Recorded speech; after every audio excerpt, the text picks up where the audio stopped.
ഇന്ന് തന്നെ ഡൗൺലോഡ് ചെയ്യൂ. കാണൂ നിങ്ങളുടെ ഫേവറേറ്റ് ഷോസ്. ഇതിങ്ങനെ വിട്ടാൻ പറ്റില്ല. അത് തന്നെയാ ഞാനും ആലോചിക്കുന്നത്. ഇനി ഇങ്ങനെ മുന്നോട്ട് പോകാൻ പറ്റില്ല. ഇന്ന് തന്നെ പോലീസിൽ പരാതി കൊടുക്കണം. ഇതിന് പോലീസിലെ പരാതി കൊടുത്തിട്ടൊന്നും ഒരു കാര്യമില്ലെന്നാ എനിക്ക് തോന്നുന്നത്. നിങ്ങൾ കാരണം എന്റെ കുഞ്ഞിന് ഇപ്പൊ ഇങ്ങനെ ജനിക്കേണ്ടി വന്നത്. നിങ്ങളെ ഞാൻ വിടില്ല, നോക്കിക്കോ. ഇതുവരെ ആ മുറി സംഭവിച്ചെന്താന്ന് ഞാൻ ആരോടും പറഞ്ഞിട്ടില്ല. പക്ഷെ ഇനി ഞാനത് പറയും. നീ പറയടി. എനിക്കാരും ഒരു പേടിയില്ല. അത് ഞാൻ നിന്നെ നിന്റെ കുഞ്ഞിനെ കൊല്ലാൻ വേണ്ടി തന്നെ ചെയ്തതാ. പക്ഷെ എന്നിട്ട് നീ രക്ഷപ്പെട്ടു. പ്രീമച്ചർ ബേബി ആയതുകൊണ്ട് നന്നായിട്ട് നോക്കണേ. ഇല്ലെങ്കിൽ കിട്ടിയ ജീവൻ തിരിച്ചങ്ങ് പോകാൻ ഒരു നിമിഷം മതി. അത് ഓർമ്മ വേണം. തൽക്കാലം ഞാൻ പോവാ. പക്ഷെ നീ നിന്റെ കുഞ്ഞും സേഫായെന്ന് വിചാരിക്കണ്ട.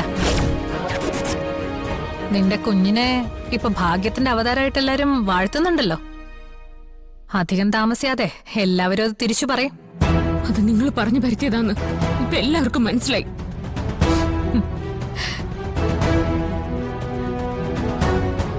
കാണാൻ പോകുന്ന പൂരം പറഞ്ഞറിയിക്കേണ്ടതില്ലല്ലോ.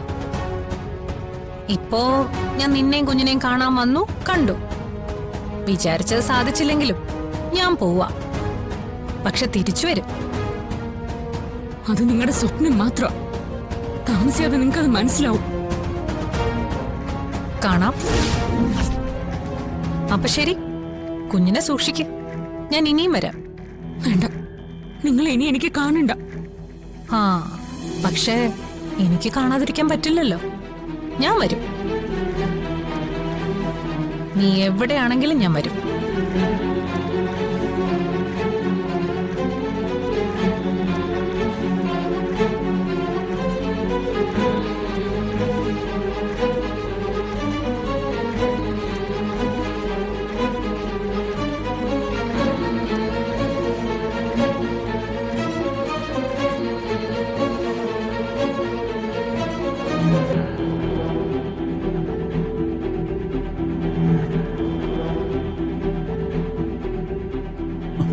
ചേട്ടാ, ഒരു കുഞ്ഞിനെ കൊണ്ട് ആരെങ്കിലും പോകുന്നുണ്ടോ?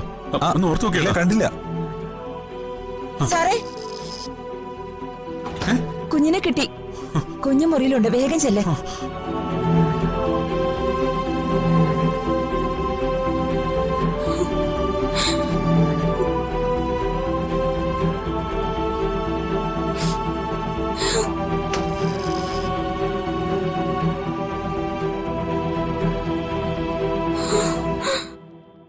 മോളെ, അർച്ചന ചേട്ടാ, മോളെ, അർച്ചന, കുഞ്ഞിനെ എങ്ങനെ കിട്ടി? ആരെ കൊണ്ടുവന്നേ? മോളെ, ചേട്ടാ, കുഞ്ഞിനെ കൊണ്ടുവന്നത് അവന്തിയെടുത്തിയ.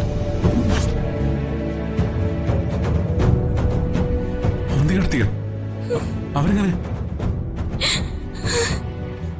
അപ്പോ അവര് തന്നെയാണോ കുഞ്ഞിനെ എടുത്തോണ്ടോ നോക്കിയത്?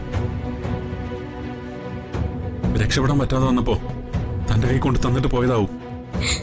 എനിക്കൊന്നും അറിയില്ല സച്ചേട്ടാ.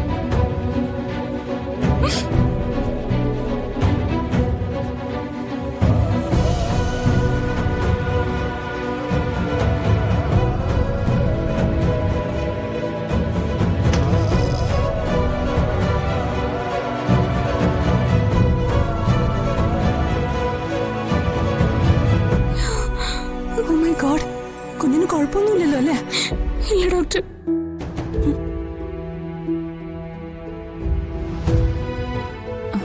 No problem, she's okay.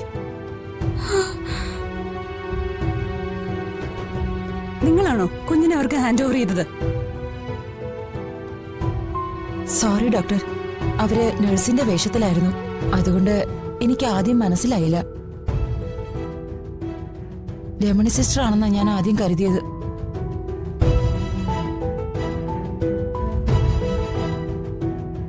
പക്ഷേ പെട്ടെന്ന് സംശയം തോന്നി ഞാൻ പുറത്തേക്ക് ഇറങ്ങിയപ്പോ അവരെ കണ്ടില്ല ഡോക്ടർ. ഡോക്ടർ, അവരെ വഴക്കുറയണ്ട. ഇത് സംഭവിച്ചതിന് പിന്നിലുള്ള കാര്യങ്ങളൊക്കെ എനിക്കറിയാം. എനിക്കിവിടുത്തെ CCTV വിഷ്വൽസ് ഒന്ന് കാണണം. കാര്യങ്ങളൊന്ന് ഉറപ്പിക്കാൻ വേണ്ടിയാ. വിഷ്വൽസ് ഞാൻ തരാം, വരൂ. ഇപ്പൊ തന്നെ കാണിച്ചു തരാം, വരൂ.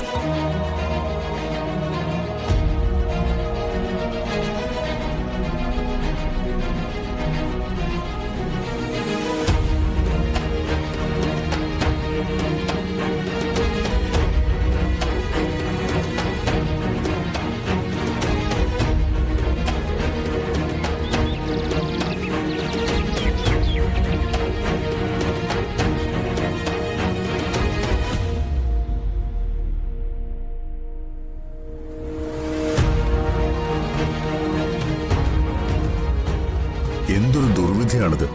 ഇറക്കി വിട്ടിട്ടും ആ ബാധ ഒഴിഞ്ഞു പോകുന്നില്ലല്ലോ. അവർക്ക് ഭ്രാന്ത അങ്കിൾ. എന്തായാലും ഇങ്ങനൊന്നും സംഭവിക്കാതിരുന്നത് ഭാഗ്യം. ഇതിപ്പോ രണ്ടാമത്തെ തവണയാ ഇവരിങ്ങനെ ചെയ്യുന്നത്. ആദ്യം സന്ധ്യച്ച് കണ്ടുകൊണ്ട് രക്ഷപ്പെട്ടു. ഇന്നും ആ കുഞ്ഞ് രക്ഷപ്പെട്ടത് ഭാഗ്യമുണ്ടാ.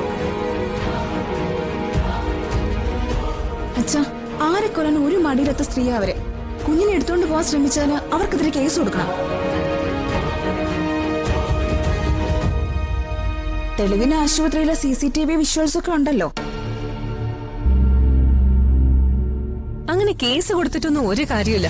ഇതിനുള്ള മറുപടി അവർക്ക് നമ്മൾ തന്നെ കൊടുക്കണം. അതാ വേണ്ടത്. ഈ വീടിനോടും നമ്മളോട് ഇത്രയൊക്കെ ദ്രോഹങ്ങൾ ചെയ്തിട്ടും ഇനിയും അവന് പുക തുടങ്ങിയിട്ടില്ല. അച്ഛാ, ഇതിങ്ങനെ വിട്ടാൻ പറ്റില്ല. അത് തന്നെയാ ഞാനും ആലോചിക്കുന്നത്. ഇനി ഇങ്ങനെ മുന്നോട്ട് പോകാൻ പറ്റില്ല.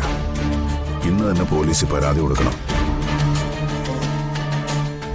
ഇതിന് പോലീസിൽ പരാതി കൊടുത്തിട്ടൊന്നും ഒരു കാര്യമില്ലെന്നാ എനിക്ക് തോന്നുന്നത്. പോലീസുകാർ അവരെ എന്ത് ചെയ്യും? ഏറി വന്നാ ചോദ്യം ചെയ്യുമായിരിക്കും. അന്നേരം അവര് കരഞ്ഞു വിളിച്ച് എന്തെങ്കിലും കള്ളം പറഞ്ഞ് രക്ഷപ്പെടുകയും ചെയ്യും. അല്ലെങ്കിൽ ഏതെങ്കിലും ഒരു നല്ല വക്കീൽ വന്ന് അവരെ ഇറക്കിക്കൊണ്ടു പോകും. ഇതിനേക്കാൾ കൂടുതലായി ഒന്നും സംഭവിക്കാൻ പോകുന്നില്ല. പിന്നെ നമുക്ക് എന്ത് ചെയ്യാൻ പറ്റും?